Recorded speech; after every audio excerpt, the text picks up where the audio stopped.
This is NDTV. And you're watching NDTV Prime. In association with Micromax. Nothing like anything.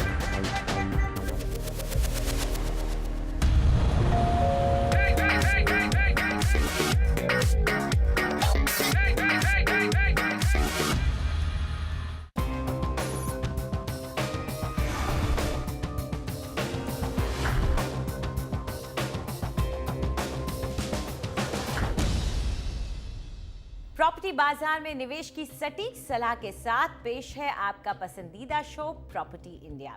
हमारे real estate experts के साथ जानिए कहां आपके बजट में मिल रही है सही प्रॉपर्टी और कहां पर निवेश आपका पैसा कर देगा दुगना। आपके सवालों के जवाबों और रियल एस्टेट की हर बड़ी खबर के साथ मौजूद हैं हम। नमस्कार, मैं हूं अंजलि इस्टवाल। नमस्कार, मैं हूं रिचा जैन खालरा। प्रॉपर्टी की दुनिया की सारी हलचल पर हम रखते हैं खास नजर। कौन सा फैक्टर कहां कर रहा है रियल एस्टेट को प्रभावित। प्रॉपर्टी बाजार की हर वो खबर जो मायने रखती है आपके लिए, आप देख सकते हैं हमारे शो में। आप प्रॉपर्टी पर ज्यादा जानकारी चाहते हैं तो हमारी वेबसाइट ndtv.com/property पर जाना ना भूलें। 24 शहरों के प्रॉपर्टी बाजार एक्सपर्ट्स की नजर में कैसे हैं यहाँ आपको पता चलेगा और जानकारी ढूंढना भी बहुत आसान है। शहर, बजट या साइज के हिसाब से आप अपनी पसंदीदा प्रॉपर्टी देख सकते हैं। तो चलिए सबसे पहले एक नजर डाल लेते हैं कि आज क्या क्या है खास। रियल एस्टेट नियामक बिल में प्रॉपर्टी डीलर्स की रजिस्ट्री जरूरी होगी, खरीदारों के लिए राहत। अब आसानी से छोटे ब्रोकर खरीदारों के साथ नहीं कर पाएंगे बेईमानी। रिहायश निवेश के लिए शहर के कौन से इलाके हैं सबसे बेहतर, पाइए अपने सवालों के जवाब। और होम लोन मिलने में दिक्कत ना आए, इसके लिए अपनी क्रेडिट रेटिंग पर दाग न लगने दें।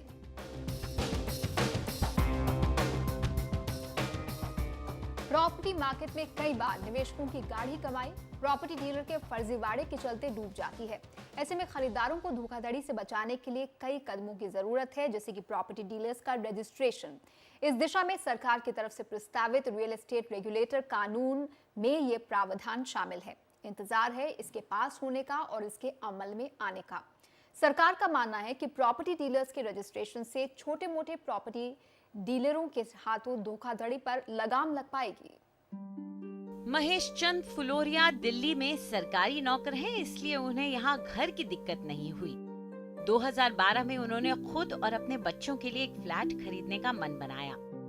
एक नामी गिरामी ब्रोकर को ग्रेटर नोएडा वेस्ट में एक फ्लैट बुक कराने के लिए चेक के जरिए कुछ पैसे का भुगतान भी कर दिया, लेकिन घंटे भर में ही ब्रोकर ने फोन कर बताया कि जो प्रोजेक्ट उन्हें पसंद आया था वहाँ कोई फ्लैट बिकने के लिए नहीं बचा है। जब महेश ने ब्रोकर को चेक लौटाने के लिए कहा तो ब्रोकर ने बात टाल दी और भरोसा दिलाया कि कुछ ही दिनों में वो चेक वापस कर देगा। लेकिन महेश का भरोसा तब टूटा जब वो चेक कैश हो गया। लास्ट में मुझे 85% ही पैसा वापस आ सका। 51,000 रुपये मेरा आज तक पेंडिंग है उनके पास।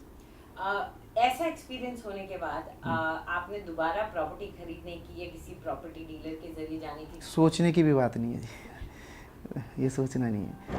महेश के साथ जो हुआ वो कई खरीदारों की कहानी है। कुछ बेईमान डीलरों ने पूरे व्यवसाय को बदनाम कर दिया है। कम वक्त में ज्यादा पैसा कमाने के चक्कर में ये लोग नए नए हथकंडे अपनाते रहते हैं। खुद प्रॉपर्टी डीलर भी मानते हैं कि अगर लोगों का विश्वास बनाए रखना है तो रजिस्ट्रेशन जरूरी है। वो मानते हैं कि इससे पारदर्शिता आएगी।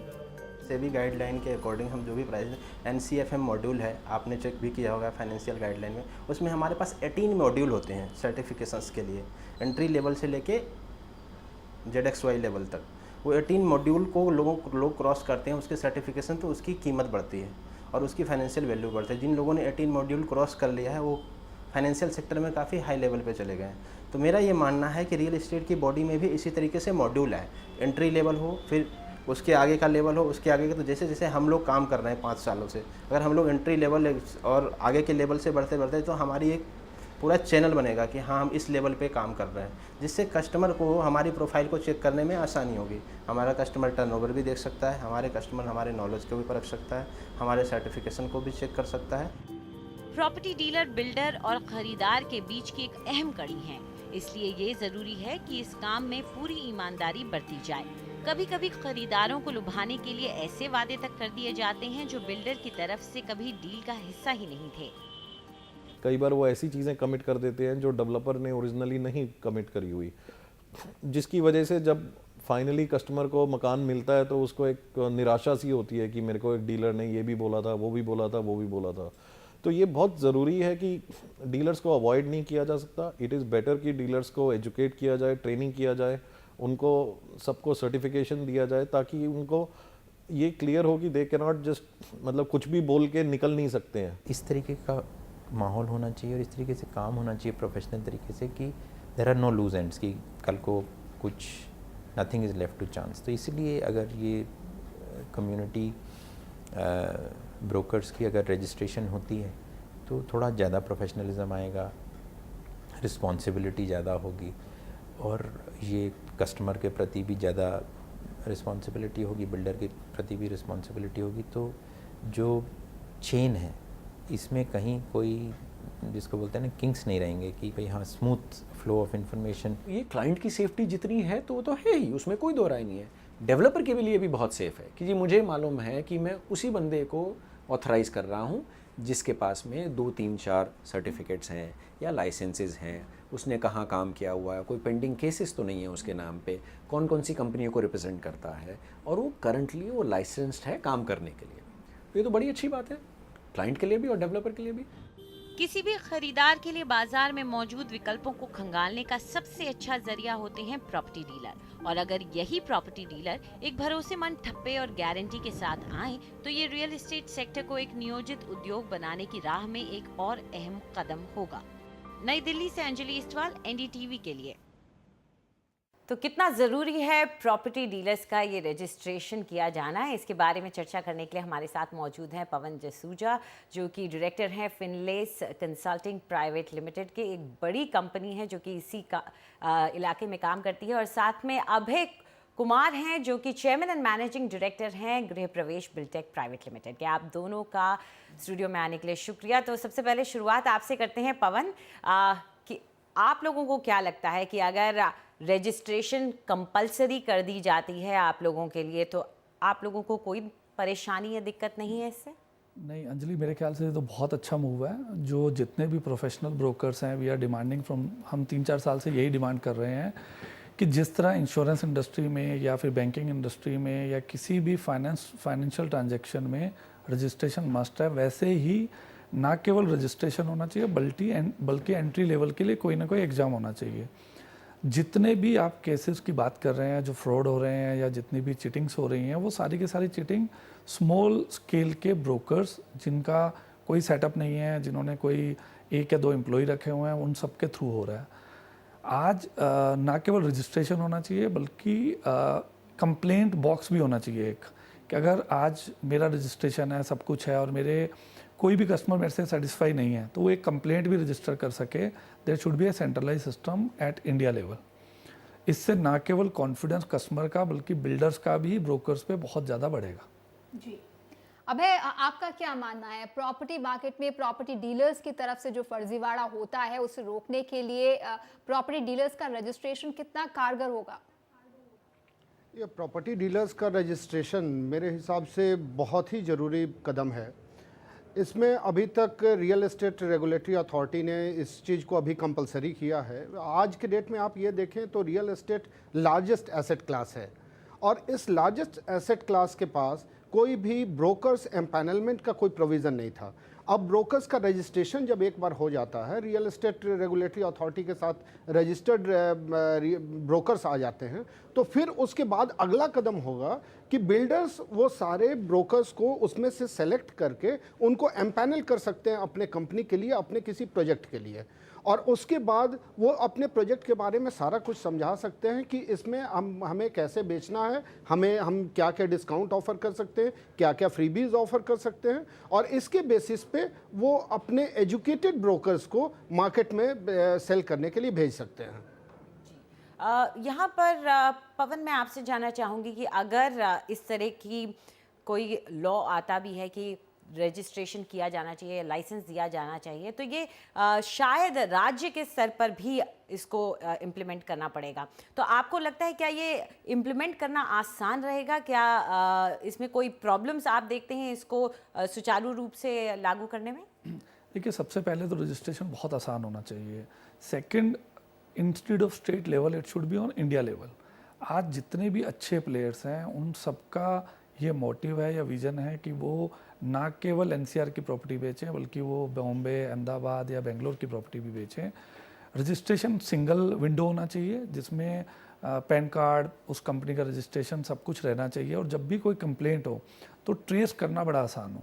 अभी सबसे बड़ी क्या प्रॉब्लम है, जितने भी केसेस हमारे पास भी आते हैं फ्रॉड के, कस्टमर्स के, उन केसेस में छोटे छोटे ब्रोकर्स जो होते हैं वो कुछ भी कमिट कर देते हैं, और जब उनको ट्रेस करने की बारी आती है तो ओनली मोबाइल नंबर अवेलेबल होता है, और वो मोबाइल नंबर प्रीपेड होता है जो बहुत से ज़्यादा टाइम बाद बंद हो जाता है। तो आज रजिस्ट्रेशन अगर इंडिया लेवल पे किया जाएगा, स्टेट लेवल पे भी करना बहुत आसान है, बट जितने भी अच्छे प्लेयर्स हैं, लाइक आज आप हमारी बात करें या JLL या जिन भी लेवल्स की बात करें, तो हमें अगर हर स्टेट में रजिस्टर करना होगा तो एक प्रोसेस थोड़ा लेंदी हो जाएगा, but we are fine with that. But ये रजिस्ट्रेशन मस्ट है सो दैट जब भी कोई कंप्लेंट हो तो उसको ट्रैक करना बहुत आसान हो। जी, और खासकर जो छोटे प्रॉपर्टी डीलर्स की तरफ से फर्जीवाड़ा होता है उस पे शायद लगाम लग पाए। अभी जो हम देख रहे हैं, जो प्रॉपर्टीज लॉन्च हो रही हैं और जो बेची जा रही हैं, उसमें प्रॉपर्टी डीलर्स एक बेहद अहम कड़ी बन गए हैं। पहले लोग प्रॉपर्टी डीलर्स के पास जाते थे कि उन्हें फला तरह की प्रॉपर्टी चाहिए, लेकिन अब बिल्डर्स और प्रॉपर्टी डीलर्स का टाई अप हो रहा है और उसके जरिए प्रॉपर्टीज बेची जा रही हैं, और कई बार मिस सेलिंग भी होती है, बताया कुछ जाता है, मिलता कुछ और है। तो इस स्थिति से निपटने के लिए आज की सूरत में क्या करना चाहिए? देखिए, इसमें एक ऐसा ये है कि मुंबई मार्केट और NCR मार्केट ये देखिए तो दोनों में काफ़ी डिफरेंस है। मुंबई में मोस्टली जो प्रॉपर्टी सेल की जाती है वो बिल्डर्स डायरेक्ट सेल करते हैं, और NCR में आप देखें तो ज़्यादातर प्रॉपर्टी जो है उसमें बिल्डर्स बहुत हाईली डिपेंडेंट होते हैं ब्रोकर्स के ऊपर। तो ये ब्रोकर्स को रेगुलेट करने की जो आवश्यकता है वो NCR मार्केट में ज़्यादा है। मुंबई मार्केट में इस तरह का फर्जीवाड़ा, इस तरह का फर्स्ट सेल में जितनी तरह के कन्फ्यूजन्स होते हैं वैसे आपको बहुत कम केसेस देखने को मिलेंगे। अब इसमें एक और अहम बिंदु है जिसको सब लोगों को ये देखना चाहिए कि हर किसी का रजिस्ट्रेशन ये इसके पक्ष में मैं नहीं हूँ। इसमें एक रजिस्ट्रेशन की क्राइटेरिया होनी चाहिए, एक बेसिक क्वालिफिकेशन होना चाहिए, एक बेसिक एक्सपीरियंस होनी चाहिए। आप जैसे इसको देखो, आप एक कंपैरिजन करो स्टॉक मार्केट के साथ या म्यूचुअल फंड के साथ, उनके सारे डिस्ट्रीब्यूटर्स, सारे ब्रोकर्स उनके एक सर्टेन क्राइटेरिया को फुलफिल करते हैं, तभी उन्हें लाइसेंस मिलती है डिस्ट्रीब्यूशन की। और real estate being the largest asset class, यहाँ पर ऐसी कोई भी प्रावधान नहीं है। तो ये सरकार की तरफ से एक बहुत ही अच्छा कदम है और इस चीज़ का हम लोग बहुत स्वागत करते हैं। और इस चीज़ को दूर करने के लिए, जैसा मैंने पहले बताया कि ये रजिस्टर्ड जितने ब्रोकर्स होंगे उनमें भी हम चुनकर एम्पैनल कर सकते हैं, उनको एजुकेट कर सकते हैं, और तब उनको मार्केट में अपने प्रॉपर्टी को सेल करने का परमिशन देंगे। पवन, यहाँ पे एक बड़ी इंपॉर्टेंट बात ये आ जाती है जो आपने पहले भी कही कि एजुकेशन, एग्ज़ाम, ये जो बातें हैं ये बहुत ज़रूरी हैं। बाहर हमने देखा है कि पहले आपको कुछ नंबर क्लासेस के लेने पड़ते हैं, उसके बाद जाकर के काफ़ी चीज़ें होती हैं, आपके फिंगरप्रिंट्स लिए जाते हैं, आपके लाइसेंस चेक किया जाता है, आपका क्रिमिनल रिकॉर्ड चेक किया जाता है, फिर जाकर के आपको किसी तरीके का लाइसेंस मिलता है। लेकिन पवन, आपको लगता है कि इतना कुछ सेटअप करने की कोशिश अगर की जाती है तो वो क्या इतनी जल्दी हो पाएगा? उसके लिए वक्त लग जाएगा, और क्या आपको लग रहा है कि इस खाके में कुछ ऐसा आएगा? देखिए, अगर गवर्नमेंट चाहे तो ये बहुत टफ जॉब नहीं है। आज जितने भी ब्रोकर्स इंडिया में काम कर रहे हैं उनके पास पैन कार्ड ज़रूरी है। जितने भी फाइनेंशियल ट्रांजैक्शन में इन्वॉल्व है, किसी भी तरह इस रजिस्ट्रेशन को पैन कार्ड से लिंक किया जा सकता है, जो ऑलरेडी यूनिक नंबर है। आज उसके बाद स्टेप 2 में बात आती है कि क्या एग्ज़ाम होना चाहिए। तो जैसे IRDA एक बॉडी बनी हुई है कि आज मुझे इंश्योरेंस पॉलिसी बेचने के लिए एक एग्ज़ाम क्लियर करना बहुत ज़रूरी है। आज प्रॉब्लम क्या है, जैसे इन्होंने भी बताया कि आज सबसे बड़ा एसेट्स है लाइफ का ये, और उसको हैंडल करने के लिए टोटली अनक्वालिफाइड, अनप्रोफेशनल लोग हैं। आज कस्टमर एजुकेशन की तरफ चाहता है। देखिए, आज कहीं ना कहीं जाके हमें मूव लेना पड़ेगा। अगर हम ये सोचेंगे कि ये बहुत टफ़ है, इसमें टाइम लगेगा, तो और ज़्यादा प्रॉब्लम्स बढ़ेंगी। आज हम जस्ट अगर इसको रजिस्ट्रेशन से शुरू करें, प्रिंट से उसकी ज़रूरत भी नहीं है। अगर पैन कार्ड से लिंक है, आपके वोटर ID कार्ड से लिंक है, तो आप एड्रेस बड़े आराम से ट्रेस कर सकते हो। आज हमारी पहली इंटेंशन क्या है कि अगर कोई फ्रॉड करता है, इन केस मेरा ही कोई एम्प्लॉय फ्रॉड करता है या मेरा ऑर्गेनाइजेशन फ्रॉड करता है, तो there should be a way to track that organisation. Step 2 पे हम आ सकते हैं, जहाँ पे कि हम ये मस्ट कर दें कि रजिस्ट्रेशन करने के लिए आपको एग्ज़ाम पास करना बहुत ज़रूरी है। जी, एक मिनिमम क्वालिफिकेशन होनी चाहिए, कुछ एक्सपीरियंस होना चाहिए, जिसके बाद बिजनेस को मंजूरी मिल पाए किसी भी प्रॉपर्टी डीलर के लिए। साथ ही पवन, एक और सवाल, कानून अमल में जब आएगा तब आएगा, इसे पिछले साल कैबिनेट ने मंजूरी दी थी, अभी ये पास नहीं हुआ है, लेकिन कानून को सख्ती से अमल कराना भी एक चुनौती रहती है। अगर हम फाइनेंशियल सेक्टर में देखें तो सेबी हो या IRDA हो, जिसका जिक्र आपने किया हो, उनकी तरफ से नियम है, इसके बावजूद मिस सेलिंग होती है प्रोडक्ट्स की, तो यहाँ पर रेगुलेटर का भी सख्त होना बहुत ज़रूरी है फर्जीवाड़े को रोकने के लिए। बिल्कुल आप सही कह रहे हो, बट आज से भी IRDA के होने से एक बहुत बड़ा फ़ायदा ये है कि स्टिल अगर फ्रॉड 1% हो रहा है तो वो कम से कम 99% स्टॉप हो रहा है। आज अगर मुझे पता है कि फिनलेस कंसल्टिंग के अगेंस्ट अगर कहीं पे कंप्लेंट जाएगी और मैंने अगर उसका प्रॉपर सोल्यूशन या वो वे आउट नहीं निकाला तो मेरे लाइसेंस पे भी फ़र्क पड़ेगा, तो definitely I will work on that. आज अभी प्रॉब्लम क्या है कि there is no one who is listening. Customer के साथ अगर फ्रॉड होता है, कोई भी प्रॉपर्टी डीलर करता है, बिल्डर भी क्या कहता है कि बॉस आपने प्रॉपर्टी उससे ली, आप उसके पास जाइए। This is a problem. Even हम बिल्डर से बहुत बार ये रिक्वेस्ट करते हैं कि अगर आपके यहाँ कोई फ्रॉड हो रहा है, जो भी ब्रोकर आपके साथ फ्रॉड कर रहा है, आप प्लीज़ उसको सेलिंग रोकने के लिए बोलिए। आज कहीं ना कहीं अगर गवर्नमेंट उसके अंदर आ जाएगी तो कहीं ना कहीं ट्रेस हो जाएगा। सेकंड चीज़, बिल्डर्स को भी एक इनिशिएटिव शुरू करना चाहिए कि उनके वहाँ जितने भी ब्रोकर्स काम कर रहे हैं उन सारे ब्रोकर्स का ट्रेनिंग मॉड्यूल बनना चाहिए और there will be a registration. जी, अब यहाँ पर मैं आपसे पूछना चाहूँगी, अभी अगर इस तरह की कोई चीज़ होती है, कोई ब्रोकर लोगों को धोखा देता है, क्या बिल्डर ब्लैक लिस्टिंग करने में इंटरेस्टेड रहते हैं?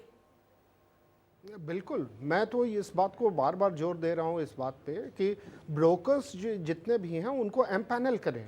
हर एक कंपनी अलग अलग एम्पैनल करे उनको, और ब्रोकर्स की भी इंटरव्यू लो, ब्रोकर्स की योग्यता देखे, ब्रोकर्स के क्षमता देखे कि उनकी क्षमता कितनी है सेलिंग की। उसके बाद फिर आगे देखे कि उनके एक्सपीरियंस के बेसिस पे उनका ट्रैक रिकॉर्ड क्या है, उसके बेसिस पे वो उनको परमिशन देंगे सेल करने को। और उसके बावजूद यदि मिस सेलिंग होती है तो इमीडिएटली उसको ब्लैकलिस्ट किया जा सकता है, उसको अपने वेबसाइट पे डाला जा सकता है। बिल्डर अपने वेबसाइट पे डाल सकते हैं कि इस ब्रोकर को आप इसके साथ कोई भी ये करेंगे तो इसकी जिम्मेदारी आपकी होगी, क्योंकि हमने इसको ब्लैकलिस्ट किया हुआ है, हम इसके साथ कोई भी व्यवसाय करना नहीं चाहते। उम्मीद करते हैं कि बिल्डर्स इस तरह के कदम उठाएंगे उन प्रॉपर्टी डीलर्स के खिलाफ जो कि भ्रामक तरीके से प्रॉपर्टी बेचते हैं और लोगों के साथ फर्जीवाड़ा करते हैं। पवन, आपका, अभय, आपका हमारे स्टूडियो में आने के लिए और इस चर्चा में शामिल होने के लिए बहुत बहुत शुक्रिया। रियल एस्टेट रेगुलेटरी अथॉरिटी बन जाने के बाद और प्रॉपर्टी डीलर्स का रजिस्ट्रेशन ज़रूरी होने के बाद ज़रूर फर्जीवाड़े पे कुछ लगाम लग पाएगी। अंजलि जी, फिलहाल वक्त है एक छोटे से ब्रेक का, लेकिन उसके बाद प्रॉपर्टी खरीदने और बेचने की आपकी सारी उलझनें हम सुलझाएंगे। देंगे आपके सवालों के जवाब। इंदौर से लेकर गुड़गांव और महाराष्ट्र में थाने तक के इलाकों में निवेश कहां देगा अच्छा रिटर्न।